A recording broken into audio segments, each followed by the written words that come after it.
This is the Low Key Podcast. I do not own the rights to the music that's being played in intros, outros, or future podcasts or past podcasts of the Low Key Podcast. This is the Low Key Podcast, episode 38, Ghosts Never Die.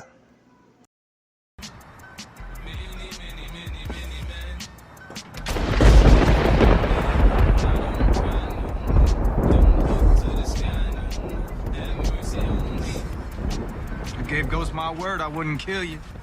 But I swear to God, you don't get your skinny ass up off my ride, I will beat your ass right now. I heard you came from my mother. Don't worry, I ain't done. She gonna catch a hot one for sure. Trying to pin Ghost murder on me. When we both know who did that. So, Uncle Tommy, she's all I got, eh? Now, whose fault is that? Don't call me Uncle Tommy. We stopped being family when you offed your old man. And your mom decided to rat on me. And the crazy part is... What's going on? What's going on? You're now tuned into the Low Key Podcast, episode 38, Ghosts Never Die. Let's talk about it. You already know, man. We getting into it. Power Book 2 season finale. I can say this is one of the best as far as Power goes, as far as the Power universe go, as far as their season finales go. This is one of their best. Top 3 if I may say so myself. Just seeing that, and let's talk about it. This is spoilers. This is going to be spoilers. I'm going to tell you right now, this is spoilers up and down.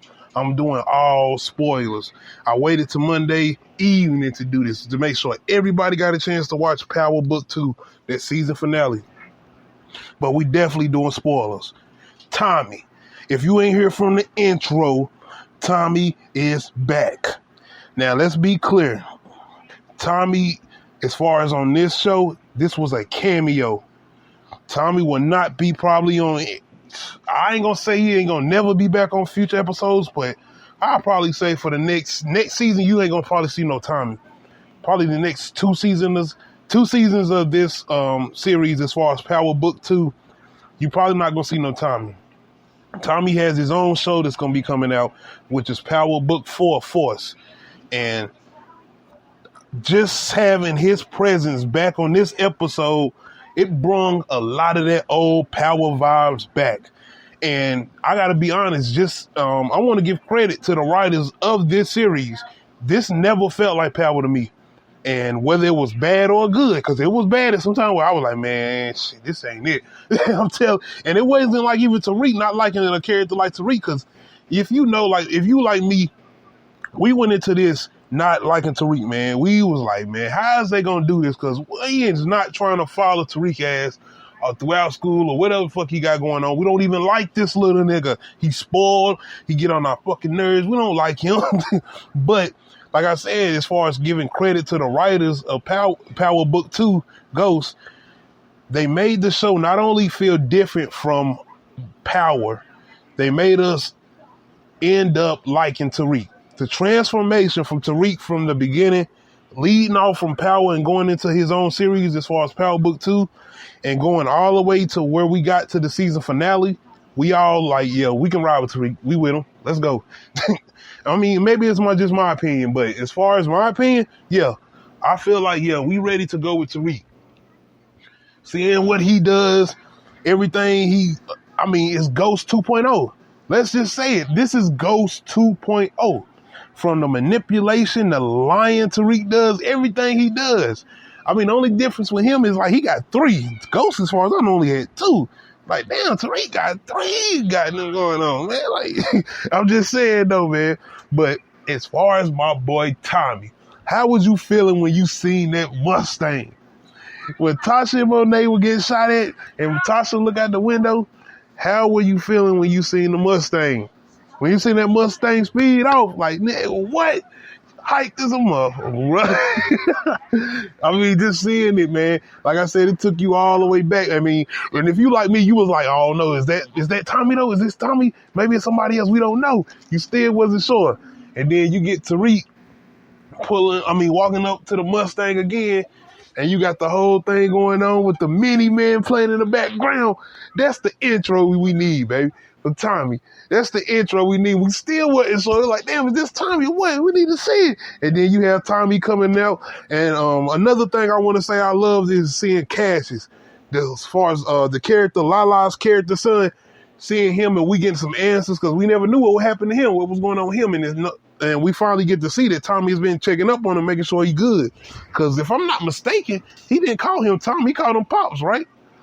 Maybe I got to go back and see that. But if I'm not mistaken, Cash called Tommy Pops. He didn't even call him Tommy. But, man, just seeing that Tommy swag, just seeing Tommy come out like, yo, Tariq, I promise your Pops I wouldn't kill you, but if you don't get your skinny ass out of my car, I'm going to whoop your ass. And then Tariq up there like, man, I heard you coming after my mom. Like, I'm going to need you. She the only thing I got this in the third. Tommy like, yo, I want all the smoke. Man, this is Tommy.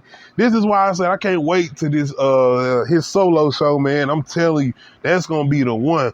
I feel like it's going to be a whole different element, just like this kind of is from Power. I think they're going to give Tommy like just some crazy, we're going to go on some crazy ass ride with Tommy on his show. It's going to be crazy.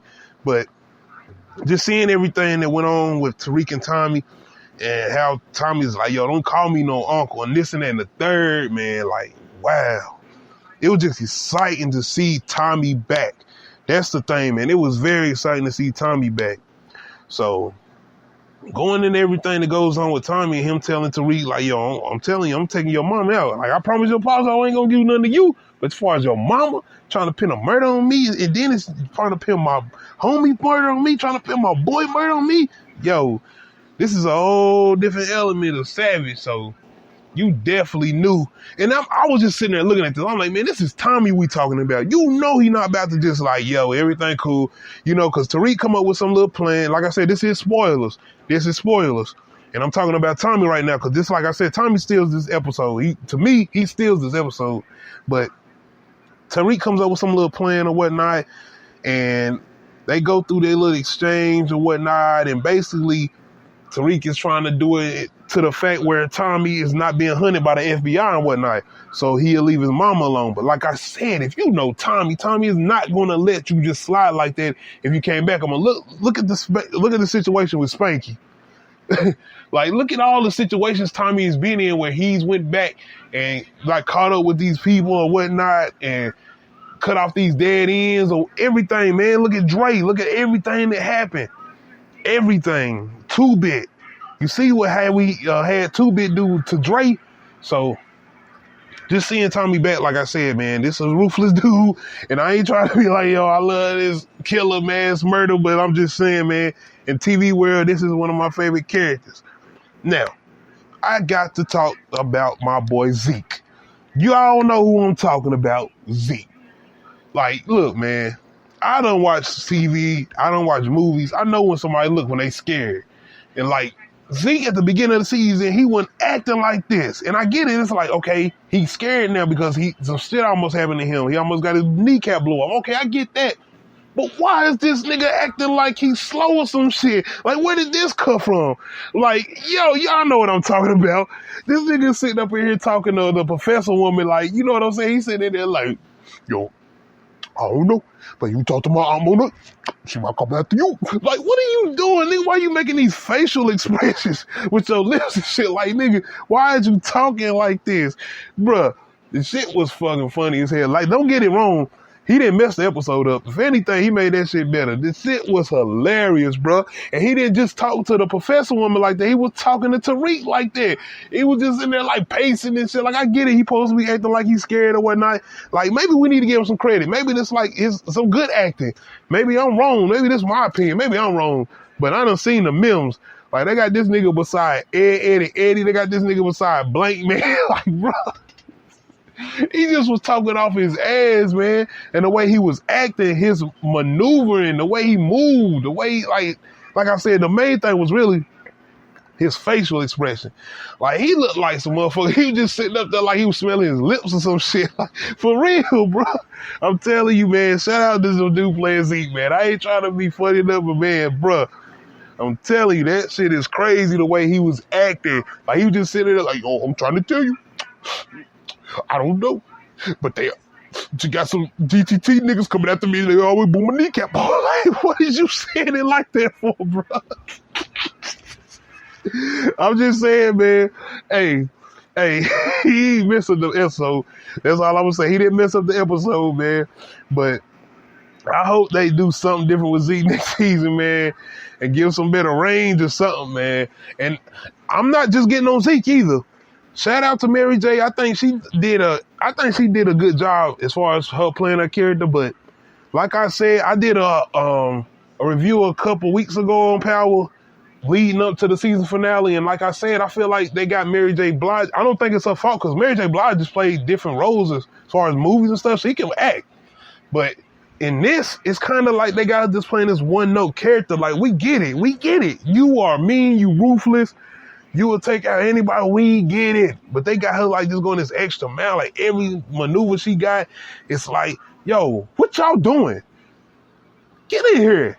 Like, get out of here. Like, shut the fuck up. Like, she like, it's just this one-note character. And one thing I liked was when she was talking to Zeke, when he was about to play the basketball game, and it kind of gave her, like, it kind of gave us, like, some human side. That's what I like. And I hope they do more with Mary J.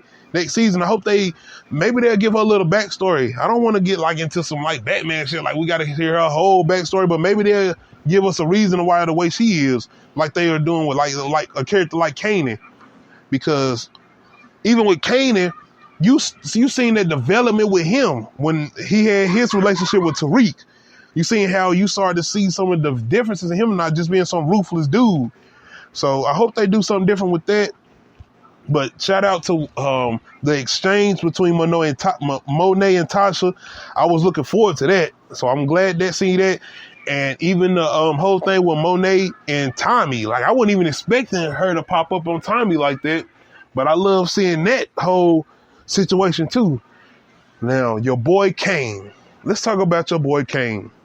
My man is just off the chain, man, off the wall. Like, Bobby Brown, what are you doing, Bobby Brown? Like, you know, I'm just saying, well, this is Kane, the dude that played Kane. He the same dude that played the Bobby Brown character in the BT thing and whatnot. But anyway, like, my man is off the chain, bro. The whole situation with killing the cop, and then he sitting up here, he obsessed with Tariq. Like, why the fuck is Kane so obsessed with Tariq, bro? Like, that shit is spooky as hell. Like, man, what's up with you, nigga? Do you like Tariq? Like, I'm just saying, man. Like, I'm talking about as far as his character. Like, he just got this whole thing with Tariq. And I was even at one point, and I hear people be talking about, is Kane and Son? And I'm like, no, man, they ain't doing all of that. Nah. I see how they doing that comparison, though, because Kane is a loose cannon. Like, he'll just shoot off the wall. He'll do anything. And the way he just maneuver, and you see how Drew was talking to him. And that's another thing I got to say. I like the development of Drew. Drew is a character the same way I do with Tariq. I like the way they developed Drew, and I like the way he almost, you can see they building him to be like that leader type dude. And you see how he can go there. He can go to the levels of Monet and Kane. He don't want to, and you see how he tells Monet that, like, you want me to be Kane and this and the third. But you see that he can get there, especially when he's trying to protect his family and whatnot. But Kane, man, like, Kane is just loose cannon. And I do like the way they set up Tariq and Kane's relationship by the end. And you see the way Tariq is about to do what he's about to do. And Kane, even when he leaves, after he talks to Tariq and he's looking at Tariq do what he about to do, Kane is like, had that smile on the face. After Tariq does what he does, you see Kane smiling. He like, okay, now I can trust this dude. You see that I think you're going to see a better relationship with Kane and Tariq in season 2 of Power Book 2. But this is leading into the professors, man. I ain't got too much to say about the professor woman. I do want to say one thing. She's smart. The professor woman is actually one of the smart characters. And you see the way she starts to talk to the guy that Drew is has in a relationship with. One of the guys is on the basketball team that Drew has a relationship with. And you see the way she maneuvers him into talking about the situation that happened with him and Zeke and Drew when they ran into the GTG people. So she very much is a smart character because she has the whole thing going on with Monet. And you know that whole thing, but let's go to your boy, Jabari. I ain't gonna forget this nigga name, Professor Jabari. You can't stand this nigga. I know nobody likes this man. He is so desperate for this book. And the way he comes out to Tariq, like, look, nigga, I know you selling drugs. Like, what is you doing, nigga? What is wrong with you? From that moment on, you knew what was up. Tariq got that ghost look on his face. Man, Jabari. And I was ready, man. I'm like, man, please take this nigga out. And I wasn't expecting it kind of because for some reason, like what Power did with Holly. Like, they kept her around and, like, she got on our nerves. Like, man, check this motherfucker out. The way they did with Holly, but almost, can we say that Jabari is more irritating than Holly? I think we kind of can say that, man, because Jabari was like, this old-ass nigga is running around worrying about these kids, man, the way he acting like these are kids, bro. Like, these are students. And you running around on some, like, petty, jealous-ass boyfriend type shit that look crazy, like on some college shit, nigga. You ain't in college. You are teaching. But seeing that whole development with him trying to write this punk-ass book, trying to write Tariq's story and shit, and just seeing how that whole thing comes together, like, yes, thank you, Tariq. And you see, and this is me leading into Tariq, and you seeing how his whole character has developed, and you seeing how how they are trying to let you know that Tariq is this monster. Like, he is his father. He's a killer. Same way his mother is. And you see the way Tasha is almost pleading with Tariq as far as his little sister go. Like, she ain't got to be a part of this. And when they trying to get her to leave, but Tariq, like, he trying to tell her, like, I'm ready for this. I got this. I'm good. He's trying to tell her, I got this. I'm leading the way. And he's done killed the professor. Like, he's already killed his father. And, like, he's telling her, like, I'm good. I'm ready. And that's what I mean by the development of Tariq and the transformation of this character. Like, we've been watching Tariq on Power. If you're a fan of Power like I am, we've been watching Tariq since he was like a little old kid. Like, dude was he looked innocent as hell. Like, he still got that little goofy ass look on his face, but still, like, he looked innocent as hell, man. Like, you had Tariq running around with his twin, the character was playing his twin on the show or whatnot. And he was just this innocent little kid, and now we don't see his transformation until basically his father. And you see at the end, like, he finally starting to get that realization, like, okay, I get what my father was doing, and I get why he made the decisions he's made and why the things he was doing. He finally got it. What I can say, though, I still feel like there's going to be repercussions behind his actions. I feel like Tariq is going to have to deal with some things more and more. My whole thing is, are they going to go that same route with the whole Ghost and Tommy thing with him and Brandon, with his friend that he's doing it with? Are they going to keep going that route, or are they going to switch it up? And I hope they're switching it up, because it's kind of predictable when you see what's going on with Brandon and Tariq, because just like with him and Riley, with Brandon and Riley, you seen that whole element, because it was almost like the whole situation with Tommy and Holly, as far as Brandon and Holly, and you seen what was going on with that, with Tariq and Ghost. You see how those elements came together. So I hope they kind of switch that up, because we already done seen that, and I don't want to see that again. I hope they're going to do something different. But I can say, man, just by the end of this season finale and by the end of the season, I'm looking forward to more. Because, of course, I wasn't enjoying this as much as I enjoyed Power. But you can't always compare, your favorite shows and how they came out compared to what they're doing with certain spinoffs. So what they did and how they ended it, I feel like that's why I say it's one of the best season finales as far as the Power universe go. I really enjoy what they did with this, and I hope they continue to do this and have those surprises come in, because it was a lot of surprises. Because if you know Power like I know Power, it's always spoilers coming out. You always get spoiled by certain shit that comes out. And with this, I didn't know what was going to happen. I didn't know Tommy was going to be on here. I knew at some extent you're going to have to bring Tommy back. Y'all been mentioning him. Y'all, in the first episode of Power Book 2, they mentioned Tommy. So you knew he was coming in some form or fashion. But like I said, with all these other characters, we are good as far as Ghost and Tommy go. We don't need them no more. As far as this series go, Power Book 2. we can go with Tariq and all these other characters, Monet, Mary J. Blige's character, and everybody else, because the way they transformed and the way they built these characters up, now it's like, okay, I enjoyed that, and I'm really looking forward to what they're gonna do next. But this was my review as far as Power Book 2 go and the season finale, and I'm just looking forward to it, and I hope they build on everything they've done. Shout out, like I said, to Tommy. I'm looking forward to that. And before I get off here, I'm really looking forward to Power Book 3, Raising Kanan. If you ain't watched the video yet, you need to check out the video, 50 Cent video, part of the game. It's got some scenes from Power Book 3 that's coming out with Kanan, and it looks good, man. I love that little 80s vibe anyway, and this does look good. But this was my review on Power Book 2 Ghost season finale and the series review. This is episode 38, Ghosts Never Die, Low Key Podcast. We out. Sure? You got 2 minutes.